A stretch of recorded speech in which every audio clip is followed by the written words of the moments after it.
sosial maupun psikologi sehingga dia menjadi kurir, menjadi downline seorang bandar narkotika. Apakah selalu faktor ekonomi ini atau ada faktor lain? Kalau kita lihat kan tadi penjelasannya adalah diiming-imingi cinta seperti itu, kemudian dinafkahi seperti itu kan.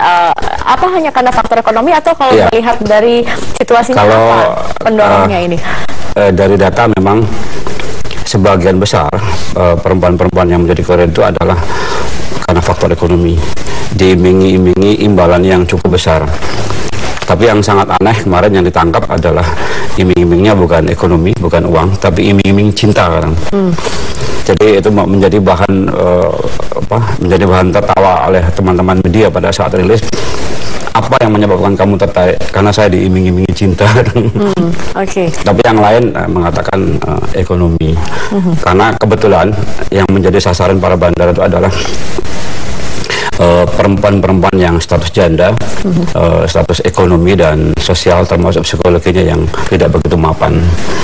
Sehingga kata bandar ketika perempuan Indonesia ini diberikan sebuah HP baru, tab baru, iPad baru, maka dia langsung secara moral jatuh. Apapun yang diperintahkan oleh bandar itu dia langsung berangkat, langsung mau, langsung setuju. Tidak mampu dia mengatakan tidak, ini harus mendapatkan perhatian khusus. Kalau melihat jumlahnya perempuan Indonesia yang terkena kasus ini, bahkan di luar negeri juga sudah ada 100 lebih yang tertangkap dan dipenjara di luar negeri karena menjadi kurir.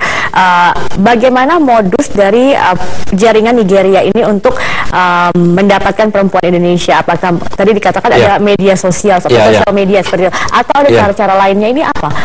Modusnya itu awalnya itu selalu kebanyakan melalui media sosial, Facebook atau medsos yang lain. Kemudian ada yang perkenalan di kafe-kafe di tempat itu. Kenapa kafe, kepada medsos kafe itu adalah kemudian itu yang bersangkutan bisa langsung menjadi kepanjangan tangan bandar itu, langsung masuk ke kafe itu. Kemudian kenapa yang online? Online adalah sarana yang paling bagus untuk mencari teman. Kalau daerah tidak ada, daerah spesifik mungkin Indonesia di tidak ada. Mana atau di daerah mana yang menjadi sasaran itu tidak? Tidak ada. Berapa mereka biasanya dibayar untuk menjadi kurir ini? Ya, kalau tanpa imbalan mungkin dia tidak mau. Pasti ada iming-iming, iming-iming cinta, iming-iming. Atau cukup dengan cinta saja mereka tidak perlu dibayar, melakukan dengan sukarela. Persentase iming-iming cinta itu agak kecil, tapi kebanyakan persentasenya adalah iming-iming barang atau benda itu. Artinya diberikan sesuatu untuk mengantarkan. Kemana saja biasanya? Kalau yang ditangkap kemarin itu hanya seputaran Depok dan Jakarta. Jakarta. Tapi beberapa waktu yang lalu juga ada Semarang, juga ada Madura, bahkan ada. Kalau ke luar negeri? Kalau yang keluar negeri itu adalah visa yang dalam yang orang Indonesia kemudian berada di luar negeri, atau yang sudah di luar negeri direkrut. Direkrut ya. Jaringannya di mana saja, Pak Somad? Sebagian besar kalau yang Indonesia adalah Afrika Barat. Saya tidak menyebutkan Afrika Barat, Indonesia. Kemudian bahkan kemarin Pak Deddy Fauzi, Deputi Bidang Pemberantasan, menyampaikan di dalam rilis itu kepolisian Timor Leste pada saat pertemuan di BNN sekitar 4 hari yang lalu menyampaikan kepada kepala BNN bahwa kurir narkoba perempuan itu sudah masuk ke dalam di daerah Timor Leste.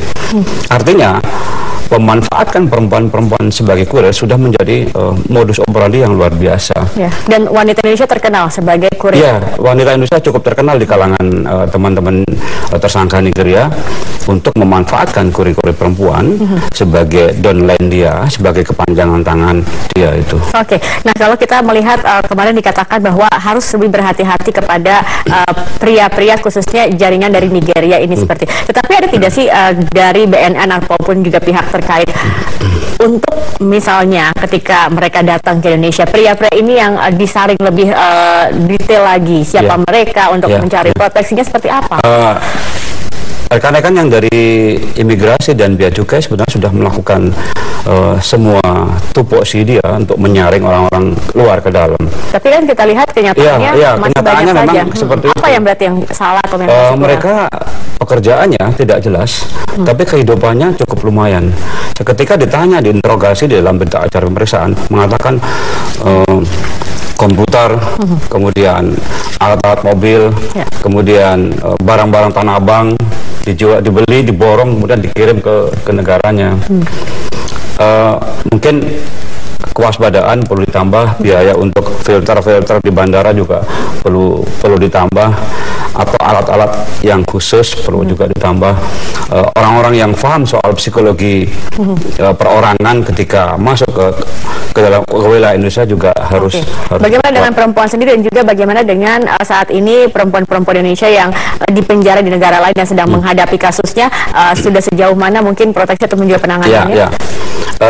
Beberapa waktu yang lalu BNN juga menerima surat dari konsulat Guangzhou yang memberitahukan adanya 2 perempuan Indonesia yang menjadi kurir narkoba. Juga Hong Kong juga pernah. Pak Deputi tadi menambahkan ada di Peru, di Meksiko dan lain sebagainya. Artinya kurir narkoba khususnya perempuan ini sangat diminati mungkin oleh para bandar sebagai kurir, sebagai downline, sebagai kepanjangan tangan. Ini harus agak lebih ini para perempuan Indonesia memperhatikan lebih berhati-hati lagi. Baik, terima kasih Pak Slamet pribadi atas kedatangannya hari ini ke Metro hari ini, dan semoga juga pembicaraan ini dapat juga bermanfaat untuk masyarakat. Terima kasih. Oke, baik, terima kasih, dan pemirsa, kami masih akan kembali mengungkap jaringan narkoba Nigeria yang menggunakan jasa kurir perempuan Indonesia. Mereka kerap direkrut sebagai kurir dengan berbagai modus. Salah satunya adalah iming-iming imbalan, dicukupi kebutuhannya hingga dijanjikan untuk dinikahi. Penangkapan 2 kurir perempuan, Indah dan Nunung, oleh Badan Narkotika Nasional menambah daftar panjang wanita Indonesia yang dimanfaatkan menjadi kurir narkoba. Indah yang ditangkap di Depok akhir Juni lalu ini mengaku tergoda rayuan pria Nigeria yang menjadikan dirinya sebagai kekasih. Melalui media sosial, Indah berkenalan dengan pria Nigeria yang akhirnya meminta dirinya menjadi kurir narkoba. Indah diciduk penyidik BNN karena penyelundupan sabu 3,9 kg dalam tas perempuan. Ini cuma iming-iming cinta. Cuma tahu gak sih dalam dia sabar. Sebelumnya dia bilang, tapi saya waktu ambil dia bilang tidak ada. Lain halnya dengan Indah yang tergoda rayuan pria Nigeria, Nunung adalah seorang wanita berusia 28 tahun yang terpaksa menjadi kurir narkoba karena faktor ekonomi. Nunung mengaku dijanjikan upah 30 juta rupiah dari orang Nigeria serta uang 500 ribu rupiah setiap kali berhasil melakukan transaksi.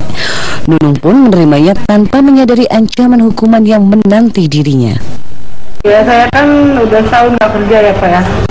Udah setahun tidak kerja? Ya, kalau saya punya anak 3 kan. 3. Sampai udah meninggal. Dulu aku pernah jadi waitress di Alisbar. Iya. Jaksa. Menurut catatan BNN, jaringan internasional Nigeria umumnya melibatkan perempuan yang sudah tidak muda lagi dan sedang dalam kondisi yang tidak stabil. Hingga kini tercatat kurang lebih 100 orang perempuan Indonesia tertangkap di berbagai negara sebagai kurir narkoba jaringan internasional Nigeria. Jaringan kurir wanita ya sudah meluas ke hampir ke seluruh negara-negara yang menjadi target. Jadi kalau saya sebutkan ya, jaringan kurir wanita Indonesia itu memasuki beberapa orang sudah ditangkap di Guangzhou. Ya.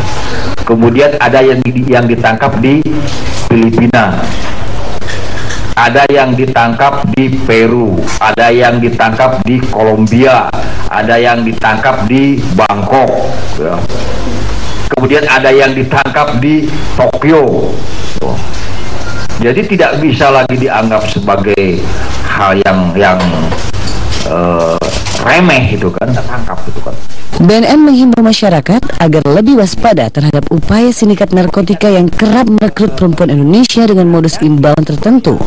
Karena sekali tertangkap, resiko hukuman pun tak main-main, yakni pasal 35 tahun 2009 dengan ancaman maksimal hukuman mati. Tim Liputan Metro TV. Ya.